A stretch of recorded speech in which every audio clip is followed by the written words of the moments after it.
নমস্কার, আমি ডাক্তার আর.এন. রায়, ডাক্তার Roy and Singh health care ডাক্তার ইউনিটের তরফ থেকে বলছি। আমরা আজকে আলোচনা করব আয়ুর্বেদিক ট্রিটমেন্ট নিয়ে। আয়ুর্বেদিক দৈনন্দিন জীবনের একটা রুটিন নিয়ে এবং আয়ুর্বেদিকে কিছু বিশেষ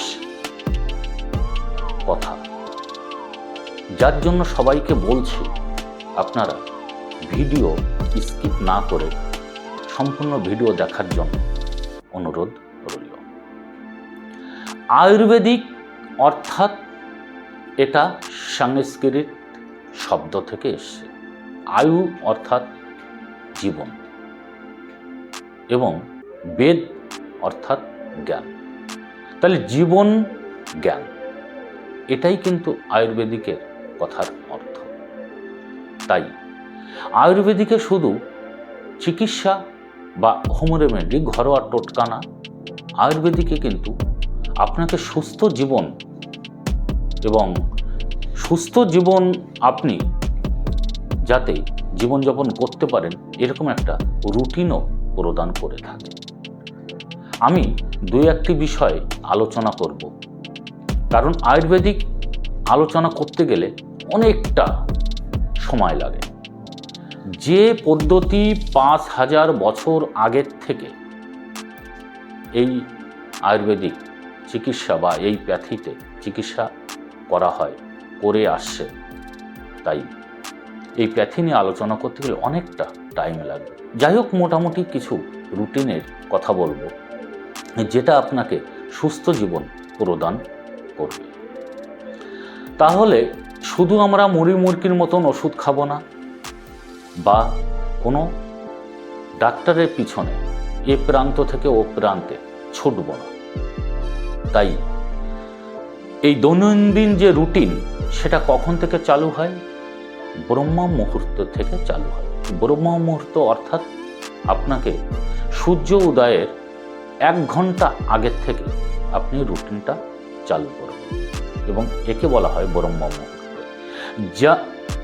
যে কারণে হোক আপনাকে সূর্য উদয়ের 1 ঘন্টা আগে উঠতে হবে বা ওঠার চেষ্টা করবেন। দেখবেন সকালবেলা একটা কোমল নির্মল একটা আবহাওয়া থাকবে। এই আবহাওয়ায় যদি আপনি ঘুম থেকে উঠে একটু ঘোরাফেরা করেন, তাহলে দেখবেন শরীরটা পুরো চাঙ্গা এবং সুস্থ বোধ লাগবে। তাই এরপরে চলে আসুন উষা পান। উষা পান বলতে সকালবেলা ঘুম থেকে উঠে আপনি উষ্ণ 1 গ্লাস গরম জল খাবেন। এই উষ্ণ গরম জলটা খেলে আপনার পটি ক্লিয়ার, গ্যাস বের হয়ে যাবে এবং যদি পটি আর গ্যাসটা যদি ক্লিয়ার হয়ে যায়, তাহলে দেখবেন শরীরটা এত সুন্দর ফুর্তি লাগবে, যার জন্য উষ্ণ গরম জল 1 গ্লাস। এবার চলে আসুন আপনাকে খাদ্য অভ্যাসে। আপনি কিন্তু পেট ভরে কখনই খাবেন না। 4 ভাগের 1 ভাগ আপনাকে সবসময় খালি রাখতে হবে। কেন?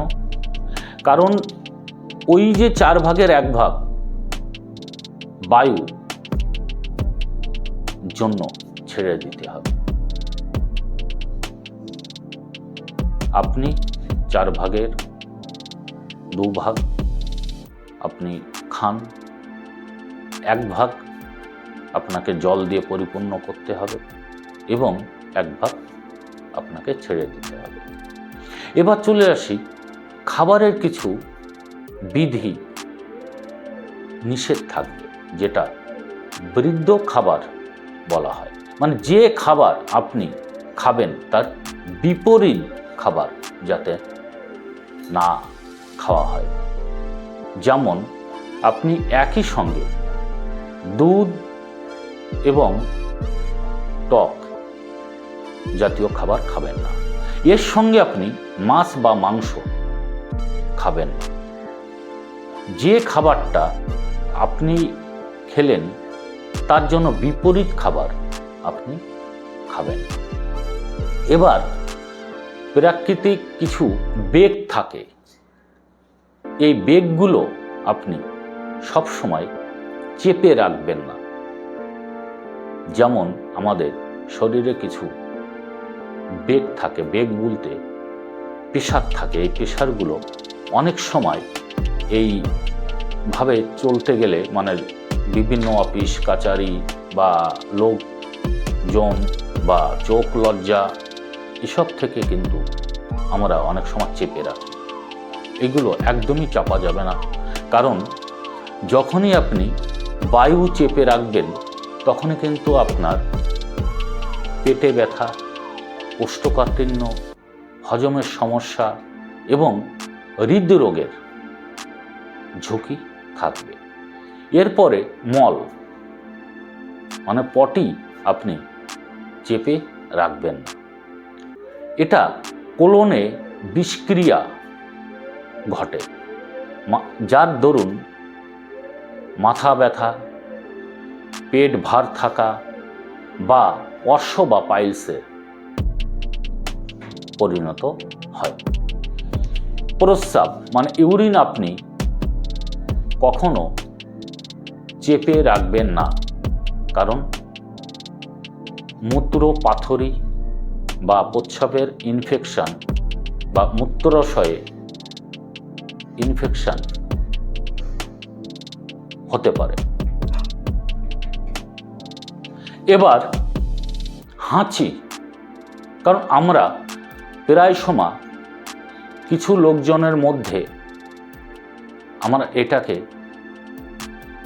চেপে রাখতে হয়, কারণ হাঁচি যদি আপনি চেপে রাখেন তাহলে কিন্তু ঘাড়ের একটা আড়ষ্টতা রোগ জন্ম নিতে পারে এবং আতকপালে যাকে বলে মাইগ্রেন, এটাও কিন্তু হতে পারে। পিপাসা, অনেক সময় দেখুন আমাদের প্রচুর পরিমাণ জল পিপাসা পায়, তখন কিন্তু আমরা হয়তো কোনো কর্মক্ষেত্রে জল খেতে পারি না। এই জল পিপাসা যদি আটকে রাখেন তাহলে মুখটা শুকিয়ে যায় এবং ক্লান্তি ভাব চলে আসে, কানে কম শোনা এবং কানে একটা দপদপানি আওয়াজও হতে পারে বা মাথাও ঘুরতে পারে।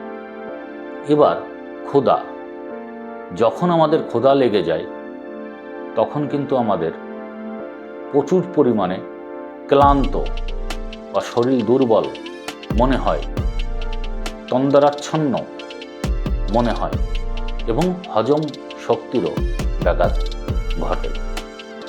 নিদ্রা মানে ঘুমটা যদি আপনি আটকে রাখেন তখনই ঘন ঘন হাই উঠবে এবং শরীরের বিভিন্ন প্রান্তে ব্যথা অনুভব হবে, চোখে ভারী ভারী একটা বোধ আপনি দেখতে পাবেন এবং মানসিক অবসাদও কিন্তু আপনার আসতে পারে। এবার কাশিটা যদি আপনি আটকে রাখেন আপনার শ্বাসকষ্ট হতে পারে, হৃদরোগ একটা ঝুঁকি আসতে পারে এবং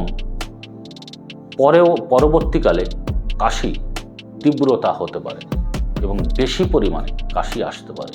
দীর্ঘশ্বাস, আমরা চলাফেরার মাঝে মাঝে আমাদের দীর্ঘশ্বাস নিতে হয়, যদি আপনি দীর্ঘশ্বাস না নিতে পারেন দম বন্ধ ভাব এবং হৃদরোগের ঝুঁকি আসতে পারে। মাঝে মাঝে আমরা কিন্তু হাই তুলি, হাইটাও যদি আপনি আটকে রাখেন ঘাড় এবং পিঠ পেশিতে ব্যথা অনুভব করবেন বা ব্যথা শুরু হতে পারে। এবং অশ্রু বা কান্না কখনই আটকাতে নেই, কারণ চোখের রোগ আসতে পারে, মানসিক অবসাদ আসতে পারে এবং সর্দি কাশি আসতে পারে। তাই আমাদের এইসব বেগগুলো কখনো চাপা যাবে না। বমি বা ভমিটিং যদি আপনার এসে যায়, তাহলে কিন্তু ভমিটিং যদি আপনি আটকান, তাহলে ত্বকের রোগ আসতে পারে এবং একজিমা, চুলকানি বা চোখের জ্বালা এবং জন্ডিসও এই রোগের সূত্র হতে পারে।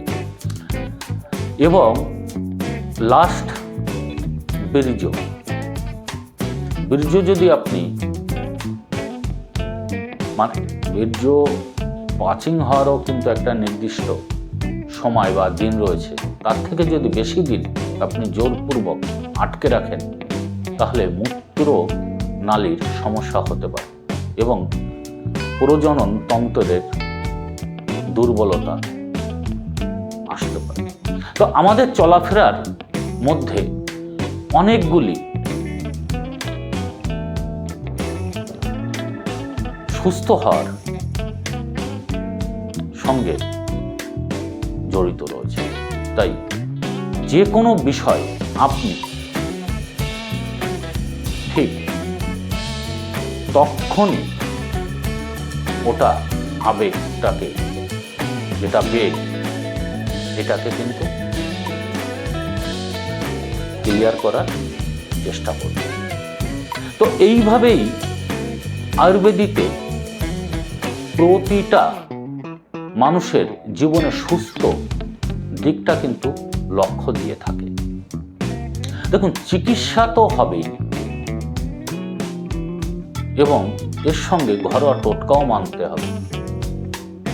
এর সঙ্গে সব থেকে বড় বিষয়, আপনাকেও কিন্তু সঠিক নিয়মে চলাফেরা করতে হবে।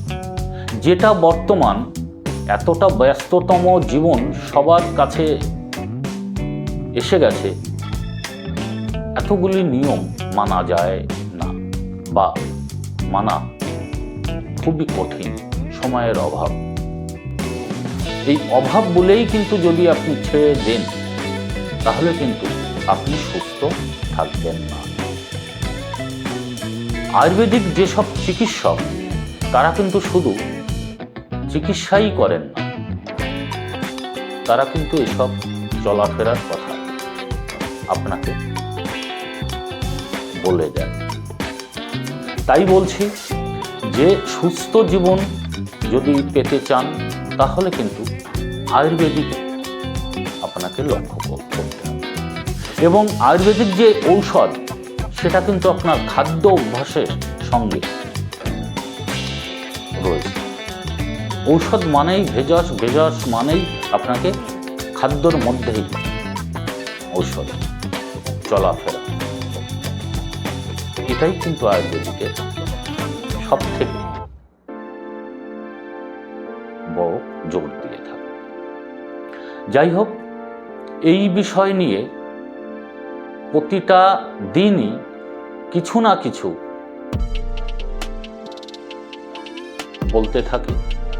যদি আপনাদের কোনো উপকারে আসে, অবশ্যই কমেন্ট করবেন বা লাইক করবেন এবং সাবস্ক্রাইব করে রাখবেন,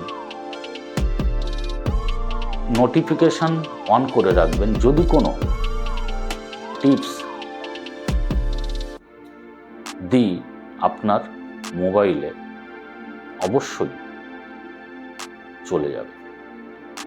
এবং এর থেকে যদি আরও আপনারা যদি কোনো প্রশ্ন জানতে চান, কমেন্ট করুন।